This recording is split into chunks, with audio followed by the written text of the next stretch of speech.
Good morning, good afternoon, and good morning, beautiful people. Welcome back to another day of YouTube. Today we'll be doing part 2 of Every Noble Phantasm from Grand Order of Babylonia Explained. I was supposed to post this yesterday, but I got stuck at work. So I'm posting it today. Like and subscribe, comment down below. Since this is part 2, I don't know what I'm gonna do next. So comment down below on some things you guys want me to react to.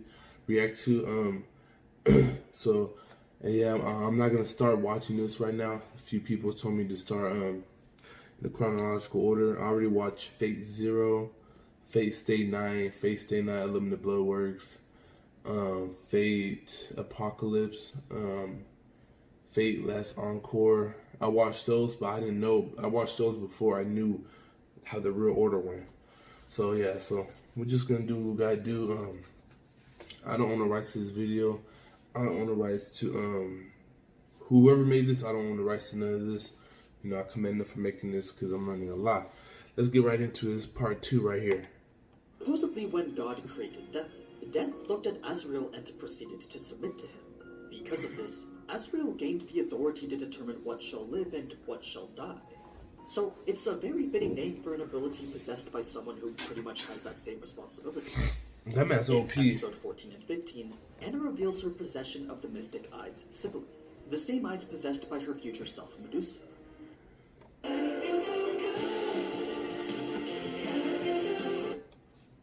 gotta get my YouTube red back up. Medusa possesses these eyes as a skill, Medusa? allowing her to use the petrification ability whenever she wants. However, due to being a younger version of Medusa, Anna hasn't gained these mystic eyes yet. She can only use... So why would they do that? Why not make her the adult Medusa? You know what I'm saying? Adult Medusa looks awesome. And I honestly, I kind of prefer if she had the snakes here. I think that would have made her look, they could have done way more with that. But I haven't seen it, so I don't know how she is. Use them while calling her noble phantasm, caress of the Medusa, embrace of the goddess. It's pretty straightforward. Just a single target attack that turns the opponent to stone, typically opening up a window to strike that the opponent would not be able to defend. Skipping to episode 17, now that Tiamat has entered the stage, it's time for the goddesses to show their true power.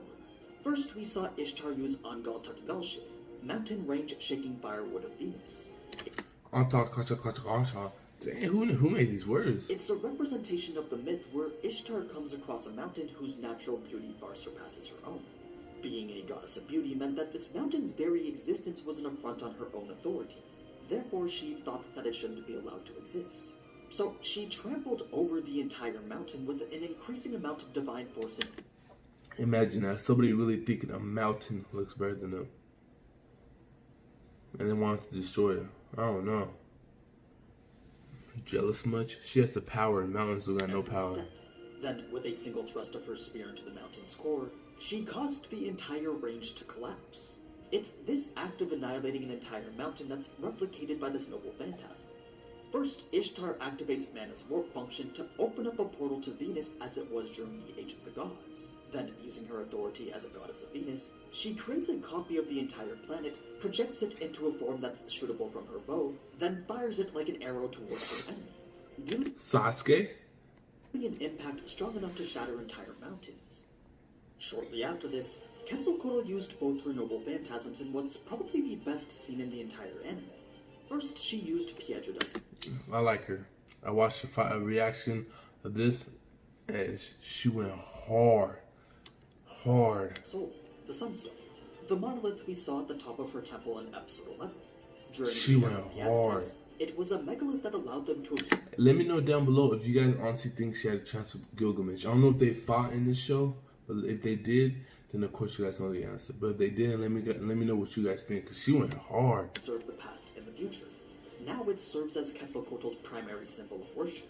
Because of this, it's what provides her with a significant portion of her divinity and subsequent power. So, what this noble phantasm does is open up a gate that releases a portion of Quetzalcoatl's authority over the sun, allowing her to unleash these solar winds that scorch everything in their path. Alright, so get ready for this. She's the sun goddess, right? And if she is, the dude, the Lancer from Fate Apocalypse, the son of the sun god, would this be her mother? Or would she just be like a sister or just some, I don't know. I don't know how it goes. Just let me know what you guys think. Almost as if she was using the sun itself to burn the entire landscape. It's an ability so strong that not only did it burn away a majority of Tiamat's mud, but it also turned the ground into molten lava. It's even been said to have enough literal firepower to vaporize Gorgon in its entirety. But it's Pietro del Sol that sets the stage for the variant of her much stronger second noble phantasm. Second? The one that imitates the impact of the meteorite that wiped out the dinosaurs. Quetzalcoatl. Flame, burn even gods to ashes. In mythology, it's meant to symbolize her own temple in flames. The one that she willingly burned to the ground in order to prevent a rival god from gaining the treasures inside. Oh my gosh, she is powerful. Wow, I didn't see nothing yet. Normally, this is translated into an ability that envelops the opponent with fire, then prevents them from using their noble phantasm. However, due to her passion for lucha libre, she modified it to tie more into her origins as a goddess on Earth. When not fighting Tiamat, the regular Quetzalcoatl would be a devastating piledriver or dropkick from thousands of meters in the air. A dropkick that we now know as...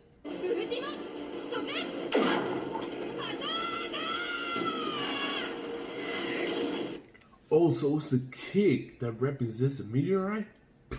My word. But when that's combined with the power output from Pietro del Sol, the dropkick becomes enhanced to the point where it would have an effect similar to a mass extinction level meteorite. She leaps into space, then falls into a dropkick that replicates the power of the meteorite that wiped out the dinosaurs. The same meteorite that brought this goddess to our planet millions of years ago. In the next episode, Gorgon used Pandemonium Kentis, Forced Seal Pandemonic Temple.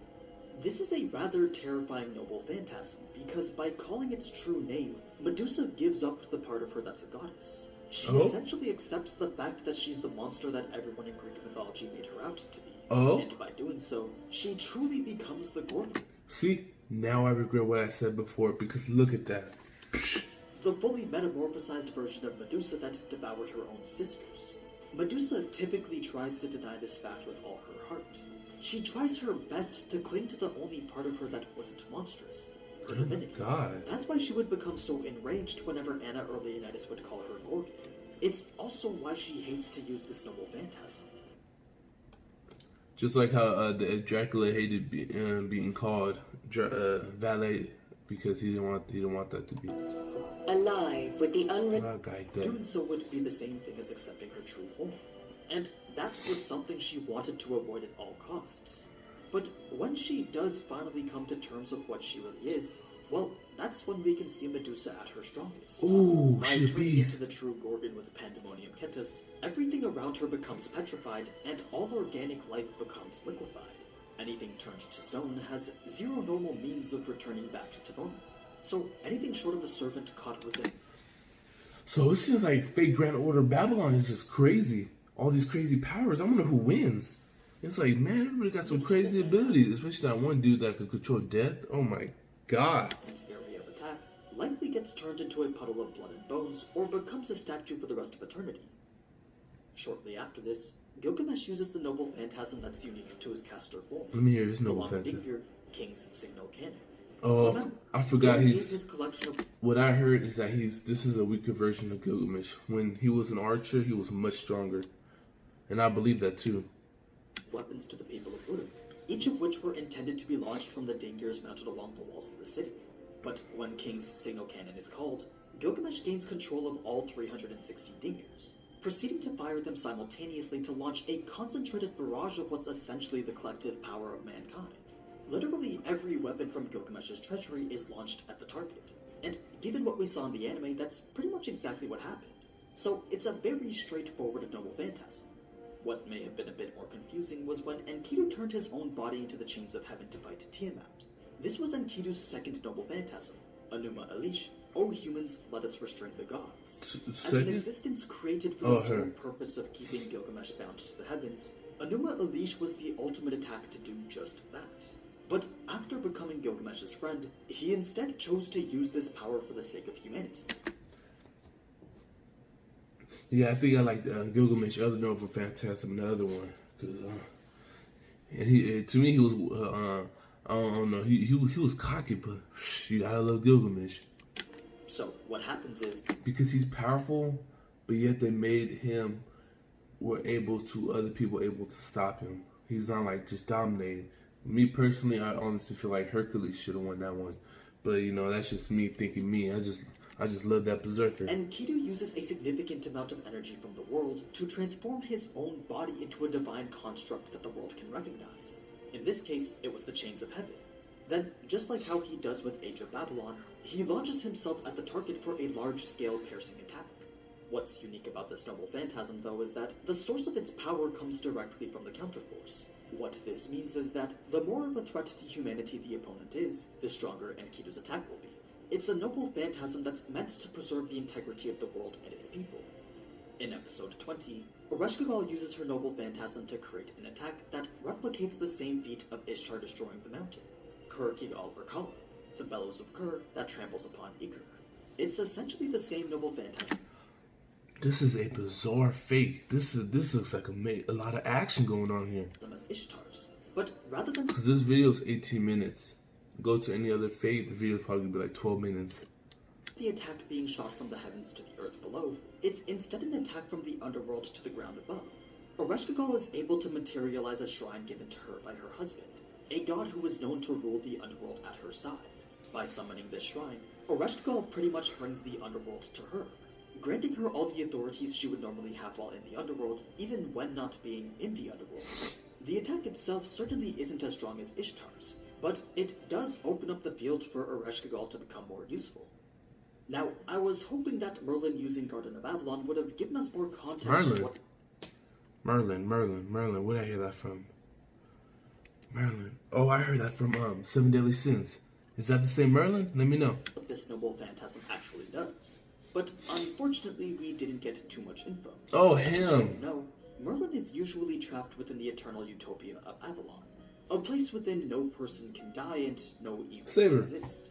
It's a perfectly pure land, free from the decay and destruction of the natural world.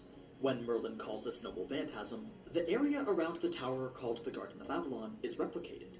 He pretty much summons portions of Avalon to the immediate area. Now, what I assume happens after is that because Merlin... So, there's games of this? Is it RPG, third, second, first point of view? Let me know. And you guys should send me a link to the game. I might want to play that. Has materialized Avalon itself, the blessings that come from being within Avalon's domain are applied as well. Anyone within these summoned areas could very well be immune to curses or even death, making it a very useful defensive ability. Though the full extent of this noble phantasm remains a mystery, which honestly is something we've already come to expect from Merlin. Finally, we get to what could very well be the strongest noble phantasm in the entire Fate universe. Strongest still? There's still more? Ea, which produces the devastating attack Gilgamesh. of Elish. Of course. Now, Ea isn't something that can be so easily explained in a few lines. Okay, never mind.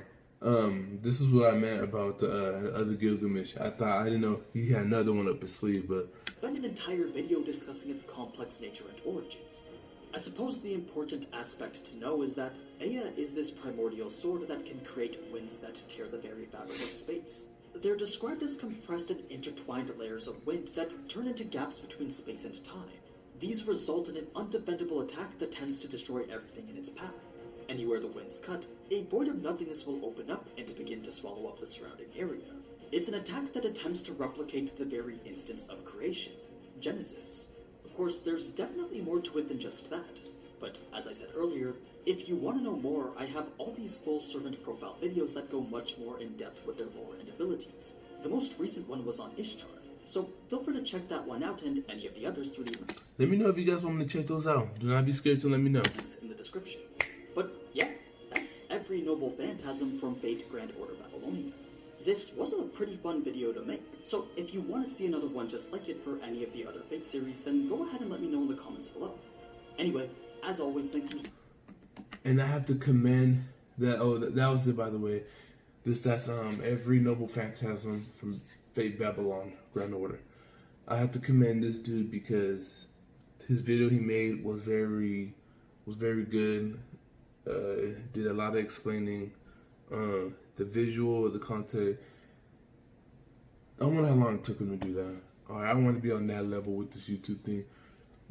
But that's it. Like and subscribe. Comment down below what you want me to react to next. So I could react to tomorrow. I'll be posting a video tomorrow, guaranteed. So just let me know. Alright, thank you guys. Have a good day.